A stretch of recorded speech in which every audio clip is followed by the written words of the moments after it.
Hello and welcome to this new video on how to change Airbnb currency. So if you are new here, subscribe and press the notification bell icon so you don't miss any upcoming further videos. Now let's get started. So firstly, you need to open the web browser of your choice, and in the top of the web browser there is a search bar. Just click on the search bar. Now you just have to type Airbnb and press enter in the keyboard. Now the search results will be shown to you on this web page. You just need to click on the first search result that says Airbnb. And when you have logged in and signed up successfully, this is the interface that is shown to you on your screen. And when you're inside this interface, you just have to look on the top right hand side of the screen. There is an globe icon. You just have to click on the globe icon and a pop-up box will appear.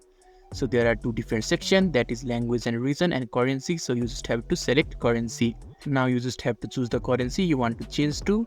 After that, you can just click on a certain currency and the currency will be changed. So this is how to change the Airbnb currency. So if this video is helpful to you, don't forget to leave a like button. Thank you.